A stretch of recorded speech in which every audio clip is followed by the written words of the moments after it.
Hello students, आज हम weed science एक नया टॉपिक स्टार्ट करते हैं हम लोग वीड साइंस। तो इसमें समझेंगे वीड साइंस क्या होती है और इसके अंतर्गत कौन कौन सी चीज़ें आती हैं और एग्रीकल्चर में इस टॉपिक का क्या योगदान है, इसकी क्या अहमियत है ना। तो वीड साइंस में जो चीज़ें हम देखेंगे तो उनको शुरू से पढ़ेंगे और ये कई लेक्चर में डिवाइड करके लगभग पूरी वीड साइंस को अच्छे से है ना एक प्रॉपर मैनर में, डिस्क्रिप्टिव मैनर में पढ़ेंगे, देखेंगे, है ना।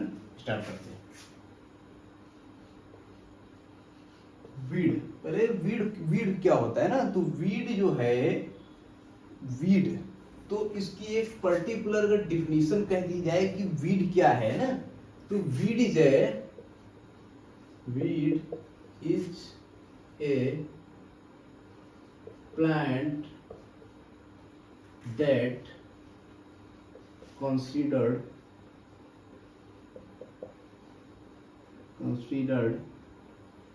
undesirable in particular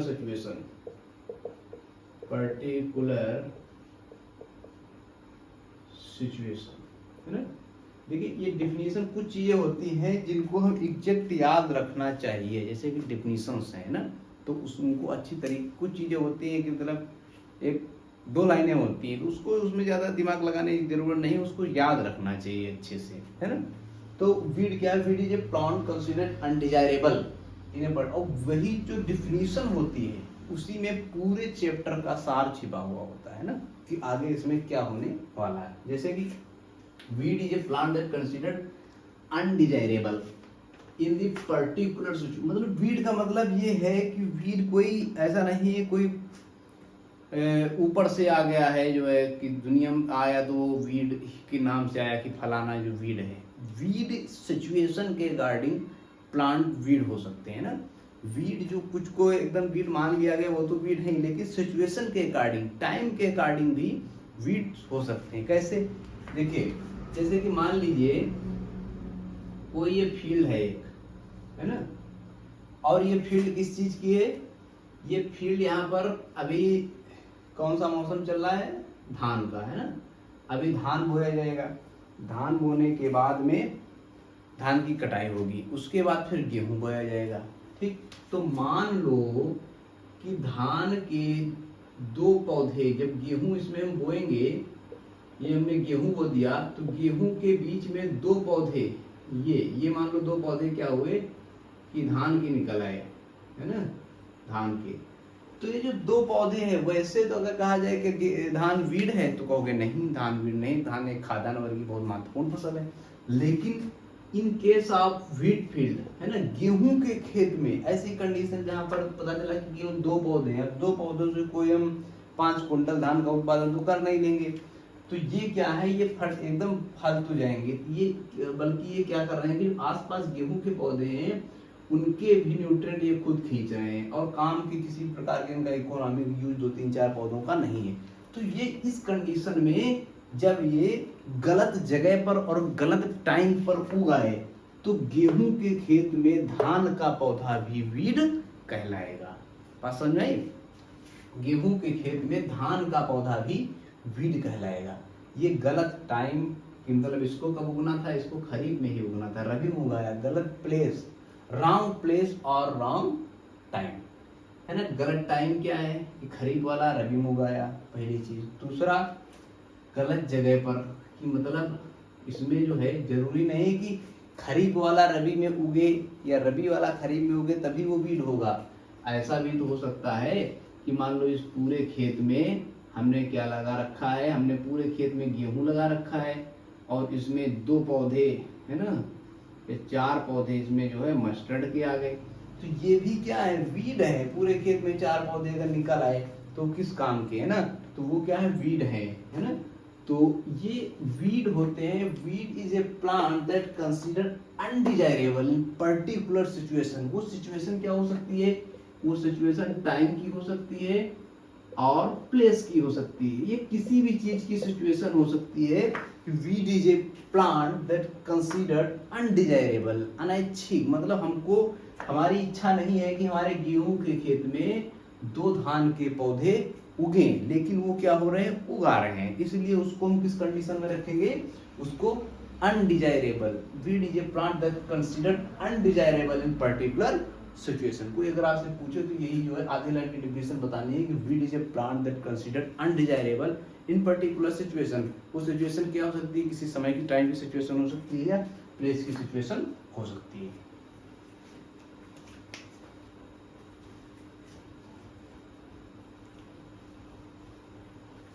अब देखिए इसमें क्या करेंगे, अब क्योंकि बात किसकी हो रही है, बात हो रही है वीड की, तो जो दुनिया में जितनी चीजें होती हैं तो लगभग कोई ना कोई उसके लिए रिस्पॉन्सिबल होता है ना। तो इसी तरीके से जो वीड है, तो वीड के लिए भी कोई रिस्पॉन्सिबल, इसके भी कोई फादर माता पिता कुछ होंगे। तो ये वीड जो है, वीड टर्म सबसे पहले एक ब्रिटिश वैज्ञानिक हुए। कौन से वैज्ञानिक हुए, British agriculturist,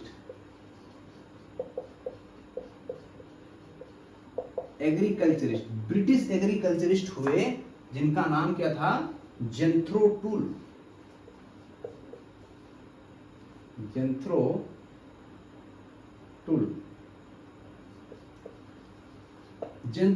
considered as a father of weed science. ये जो ब्रिटिश साइंटिस्ट थे, कौन, जेंथ्रो टूल, उन्होंने एक बुक लिखी। बुक का नाम क्या था, horse hoeing husbandry. Horse hoeing husbandry नामक बुक लिखी उन्होंने। तो वो जो बुक लिखी उसमें सर्वप्रथम उन्होंने वीड शब्द का जिक्र किया कि कोई एक प्लांट होता है, any plant that consider undesirable in particular situation, है ना। तो ये जो है अनडिजायरेबल इन पर्टिकुलर सिचुएशन, तो ये क्या बताया कि any plant that consider undesirable in particular situation, किसमें बताया, हॉर्स होइंग हस्बेंड्री नामक बुक में बताया। इसी बुक में उन्होंने, क्योंकि ये बहुत हैवी ड्राइवर टाइप के आदमी थे, है ना, इन्होंने और क्या किया इस बुक में उन्होंने क्या किया कि सर्वप्रथम हो का उपयोग बताया। हो, है ना, कुदाल, सर्वप्रथम कुदाल के बारे में उन्होंने डिस्कस की इस पे, है ना। और इन्होंने क्या किया, जेंथ्रो टूल ने कुछ अन्य चीजें भी दी है, जैसे कि फादर ऑफ टिलेज भी माना जाता है जेंथ्रो टूल को। टिलेज क्या होता है, टिलेज इज ए मैकेनिकल और फिजिकल मैनिपुलेशन ऑफ सॉइल, है ना, मतलब कि जुताई खुदाई या भू परिष्करण की क्रियाएं होती हैं उनको टिलेज कहते हैं ना। इस पर बाद में डिस्कस होगी इतने नाम से। तो अब जो है टिलेज की अगर हम बात कर लें तो ये टिलेज, है ना, हो और क्या, सीड ड्रिल, टिलेज, वीड, हो, इन सब के फादर किसको माना जाता है, इन सब के फादर माना जाता है किसको, जेंथ्रो टूल को इन सब का फादर माना जाता है ना। तो ये बात हो गई कि वीड आखिर होता क्या है और किस कंडीशन में किस प्लांट को वीड की कैटेगरी में हम रख सकते हैं, है ना। तो अब ये वीड पे ही एक इंस्टीट्यूट, देखिए भारत में अगर बात करें तो भारत में एक इंस्टीट्यूट जो है जो केवल वीड साइंस पर ही काम करता है, वीड पर ही बात करता है। कौन सा इंस्टीट्यूट है,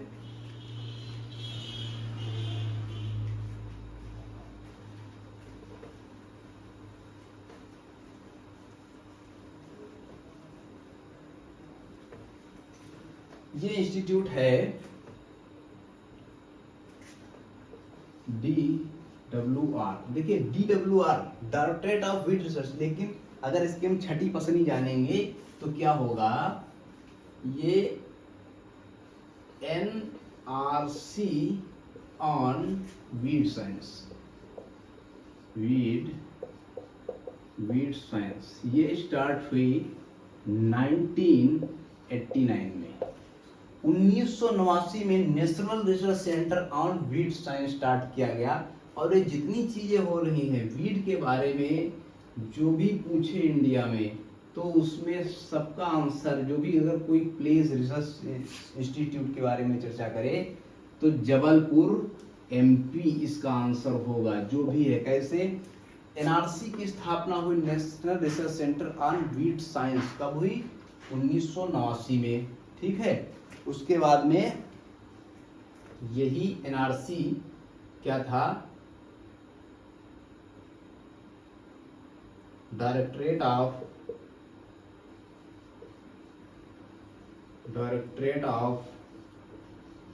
वीट साइंस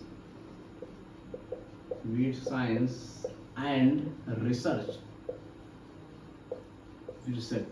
ये जो है इसी के 20 साल बाद, यानी कि 2009 में, है ना, 2009 में इसको किसमें, एनआरसी जो था नेशनल रिसर्च सेंटर, इसको चेंज कर दिया गया। किसमें चेंज कर दिया गया? डायरेक्टरेट ऑफ वीट रिसर्च, है ना, रिसर्च। तो इसमें वीट साइंस एंड रिसर्च, तो वीट साइंस एंड रिसर्च यानी कि इसका कहीं न कहीं अथॉरिटी इसकी बढ़ा दी गई, निदेशालय हो गया ये, है ना, रिसर्च सेंटर से निदेशालय हो गया। अब जो है इसी निदेशालय को क्या इन्होंने किया है? रिनेम कर दिया। कब कर दिया? क्या कर दिया? Directorate of wheat research. ये हो गया 2014 में, है ना। तो ये जो है एनआरसी को रिनेम किया, डायरेक्टरेट बना दिया, और डायरेक्टरेट से इन्होंने क्या किया? साइंस वर्ड हटा दिया 2014, 5 साल बाद, है ना। तो वीट साइंस के बारे में बात हो गई। Indian society of wheat science,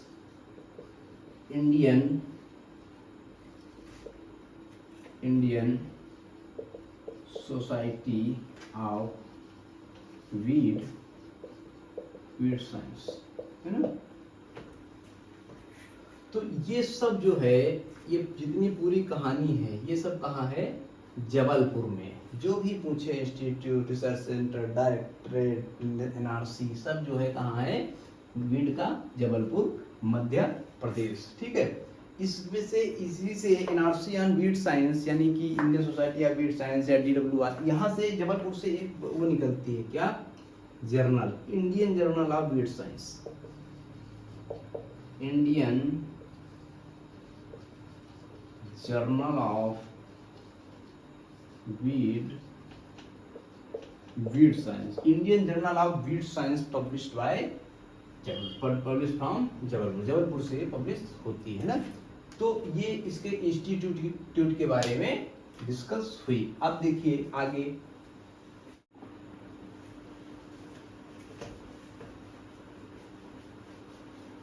अब इसी में देखेंगे हम कि आखिर कौन कौन से कैरेक्टर्स हैं जो वीड के एक बहुत बड़ी समस्या बनकर उभर के आते हैं, है ना। तो इसमें देखिए क्या कैरेक्टर्स,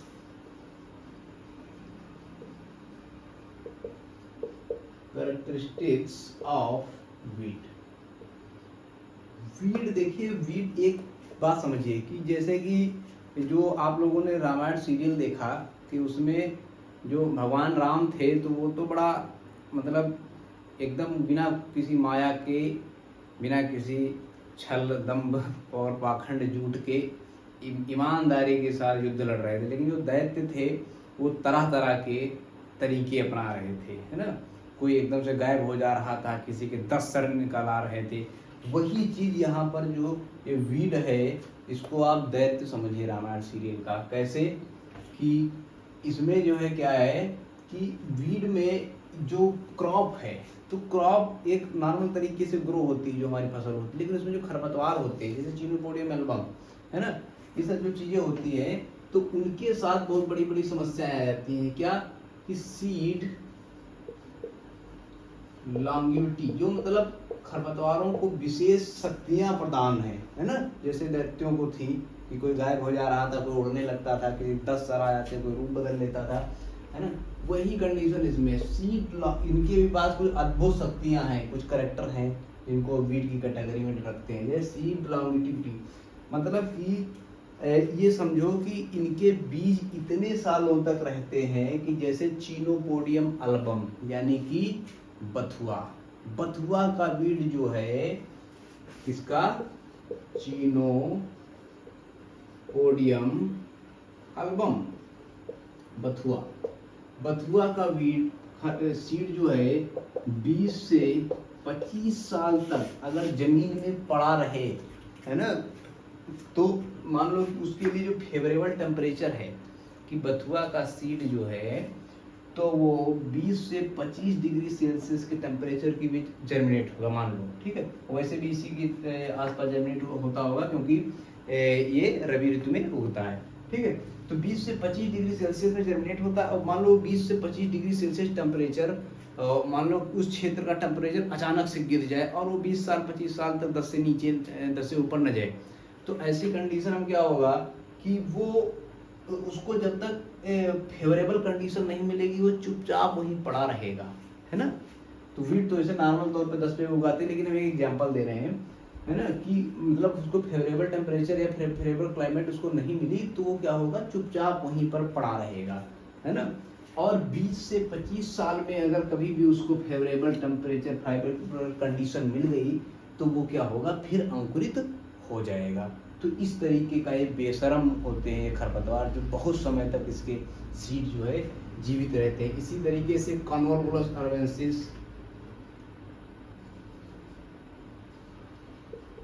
कॉन्वोल्वुलस अर्वेंसिस,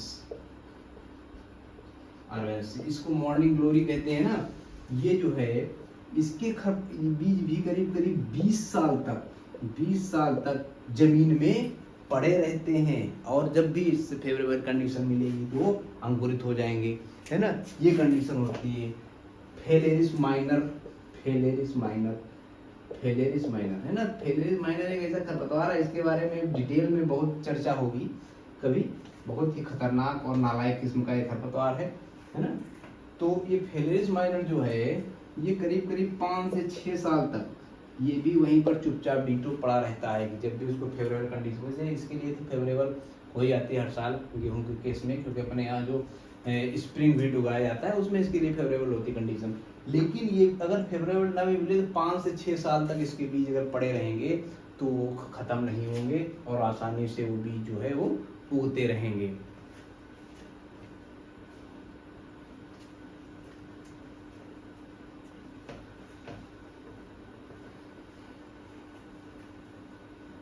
अब देखिए सीड लॉन्गिटिविटी हो गई, सीड लॉन्गिटिविटी हो गई। अब आ रहे सीड मल्टीप्लिकेशन, सीड मल्टीप्लिकेशन। तो ये क्या है, high rate of seed multiplication. इसमें क्या होता है, high rate of seed multiplication. क्या होता है इसमें, high rate of seed multiplication. जैसे कि हम बात कर लें किसकी, हम बात कर लें इचोनोक्लोआ, इचोनोक्लोआ स्पीसीज, पुर्तगाली तमाम स्पीसीज होती हैं तो इसको हम स्पीसीज लिख देते हैं। इचोनोक्लोआ कोलोना, इचोनोक्लोआ पुर्तगाली, इसमें स्पीसीज लिखती। तो ये जो इचोनोक्लोआ है ये इसमें कम से कम 7 लाख, ढाई सैकड़ा हजार 10 लाख, 7 लाख सीड पर प्लांट। एक पौधे से लगभग 7 लाख बीज मतलब उत्पन्न। आप अंदाजा लगाओ कि कितनी ज्यादा multiplication, high rate of multiplication, है ना, हाई रेट ऑफ मल्टीप्लिकेशन, है ना। हाई रेट, बहुत तेजी के साथ मल्टीप्लिकेशन होता है। गेहूं की एक बाल से जो है, जो बहुत अच्छी बाल निकलेगी तो 30 दाने निकल आएंगे उसमें, है ना, जब बहुत ही ज्यादा अच्छी बाल होगी, है ना। तो इसमें जो है देखो हाई रेट ऑफ मल्टीप्लिकेशन, कितने ज्यादा इसमें सीड निकलते हैं, है ना। इसी तरीके से अमरेंथस, अमरेंथस, अमरेंथस मतलब चौलाई, है ना, जंगली चौलाई। इसमें जो है करीब 1,96,000, 1,96,000 सीड इसमें निकले। तो ऐसे ऐसी कंडीशंस हैं। अब देखिए, अब ये तुम्हारा जो फेलेरिस माइनर है, फेलेरिस माइनर, फेलेरिस माइनर में 20,000 सीड पर प्लांट, 20,000 सीड पर प्लांट तक उत्पन्न हो जाते हैं ना। इसका जो टेस्ट वेट 2 ग्राम होता है ना। अब देखिए फेलिस माइनर हो गया, बथुआ, चिनोपोडियम एल्बम, चिनोपोडियम एल्बम, तो चिनोपोडियम एल्बम जो है तो इसके भी करीब करीब 70,000 सीड पर प्लांट, मतलब हाई रेट ऑफ मल्टीप्लिकेशन। इसके लिए कहा जाता है कि 1 ईयर सीडिंग 7 ईयर वीडिंग। क्या कहा जाता है? 1 year seeding, if 1 year seeding, then 7 year weeding। मतलब कि अगर कोई भी इसमें बीज देखे इतने 7 लाख है ना, 70,000, 20,000 ऐसे जब बीज उत्पन्न होंगे तो उनको कंट्रोल करना बहुत डिफिकल्ट। और वो भी ये कंडीशन किस पर उसकी है, जहां पर केवल जो प्रोपोगेशन का वो है वो क्या है, केवल सीड है। टाइप ऑफ प्रोपोगेशन किससे होता है, जहां पर सीड से होता है, वहां पर एक कंडीशन है। अगर इसमें भी कई ढेर सारे खरपतवार हैं जो राइजोम द्वारा, स्टोलोम द्वारा है ना, इनके सबके द्वारा जो है ये मतलब उनका मल्टीप्लिकेशन होता है, वहां पर और कंडीशन खराब हो जाती है ना। कई बार हम IWM जब इसमें अप्लाई करते हैं तो वो उल्टा भारी पड़ जाता है ना। तो ये सब चीजें हमको बहुत अच्छी तरीके से याद रखनी। अब देखिए कि ये क्यों उनको वीड कहा जाता है, क्यों इनको कंट्रोल करना डिफिकल्ट है, तो क्योंकि इसकी सीड लॉन्गिविटी है ना, लॉन्गिविटी इसमें मतलब कि इतने ढेर सारे, जैसे कि अभी हमने बताया इचोनोक्लोआ है ना, सीड लॉन्गिविटी में हमने बताया अभी कि चिनोपोडियम एल्बम, तो चिनोपोडियम एल्बम बथुआ जो है 20 से 25 साल तक, आप समझिए कि बथुआ जो है 20 से 25 साल तक उसका सीड उसमें पड़ा रहेगा। तो इस तरीके से कंडीशंस जो बनती हैं, 20-20 साल तक इसके जो बीज पड़े रहेंगे, कन्वोलुलस अर्बेंसिस 20 साल इसका भी बीज अगर पड़ा रहे तो उसमें कोई असर नहीं आएगा, उसको कोई नुकसान नहीं पहुंचेगा, वो फिर से मिट्टी में वो उगने की क्षमता रखता है। ऐसी कंडीशन जब बनेंगी तो उस बीज सीड को कंट्रोल करना बहुत ही ज़्यादा मुश्किल हो जाएगा। अब देखिए इसमें बात हो गई किसकी, इसमें बात हो गई सीड लॉन्गिविटी, सीड मल्टीप्लिकेशन। अब बात है कॉम्पिटिटिव नेचर।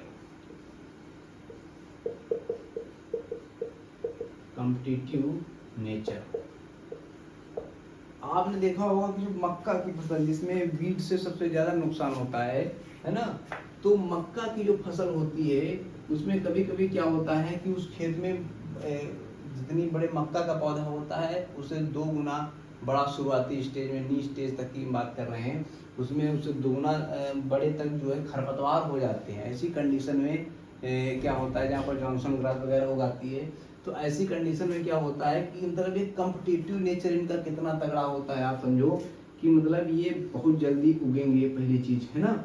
और इसमें क्या है कि टॉलरेंट एडवर्स कंडीशन, स्पेलिंग देखना, एडवर्स कंडीशन। तो एडवर्स कंडीशन मतलब ये है कि खरपतवार ऐसा नहीं कि कभी कभी जैसे गेहूं की अवस्था है कि उसमें अगर हमने पानी नहीं लगाया शेरा स्टेज पर तो वो गड़बड़ा जाएगा, लेकिन खरपतवार उसको कोई पानी देने नहीं आता है। कभी कभी देखा होगा पेड़ों पर इतना फलते फूलते रहते हैं अपने यहाँ बंजर भूमि पर, तो वहाँ कौन पानी देने आता है, लेकिन वो जो एडवर्स क्लाइमेटिक कंडीशन में उनके अंदर ग्रो करने की क्षमता बहुत ज़्यादा होती है। कॉम्पिटिटिव नेचर होते हैं। कॉम्पिटिटिव नेचर मतलब ये है कि ये जो फसल है, फसल के साथ इन खरपतवारों का बहुत तेजी से कंपटीशन होता है, तो ये जो है फसल की तुलना में बहुत तेजी से इनकी वृद्धि होती है ना, तो ये इनके साथ कंपटीशन करते हैं और इनका जो पोषक तत्व है तो ये इनका पोषक तत्व जो है वो खुद ग्रहण कर लेते हैं और इसको नुकसान पहुंचाते हैं। शायद यही कारण है कि ये 2 मेन कारण है, एक क्या टॉलरेंट एडवर्स क्लाइमेटिक कंडीशन और कम्पिटेटिव नेचर, इन्हीं दो के कारण वीड जो है लगभग 33% क्रॉप लॉस, है ना, मतलब लगभग यील्ड लॉस कितना 33% होता है, किसकी वजह से, केवल वीड की वजह से फसलों में लगभग 33% नुकसान होता है, जो कि इंसेक्ट और डिजीज की तुलना में सबसे ज़्यादा। वो तो इंसेक्ट 26 से 27% और डिजीज 22 से 23% तक जो है नुकसान पहुंचाते हैं। तो ये इस तरीके की जो कंडीशन है कि देखो कितना ज़्यादा हाई रेट लॉस कर रहे हैं ना। तो ये और क्या है, और इसमें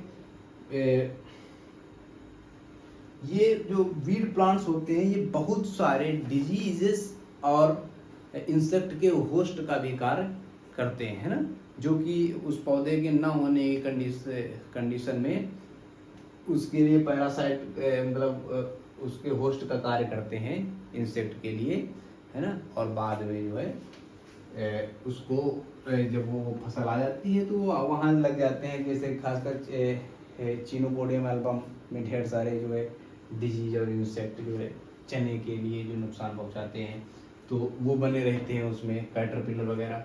तो ये सब क्या हो गए, ये करेक्टर हो गए जिनकी वजह से इनको हम वीड की कैटेगरी में रखते हैं, है ना। तो अब ये वीड की बात हो गई। अब नेक्स्ट क्लास में जो वीड्स हैं, जो मेजर वीड्स हैं जिनके बोटेनिकल नेम पूछे जा सकते हैं और उनकी थोड़ा सा हिस्ट्री की, मतलब कौन सा वीड कहाँ से आया, कैसे आया, उसके बारे में किस तरीके से क्वेश्चंस पुट अप किए जा सकते हैं एग्जाम पॉइंट ऑफ व्यू से, जो भी चीज़ें इंपॉर्टेंट हैं उन पर हम डिस्कस करेंगे।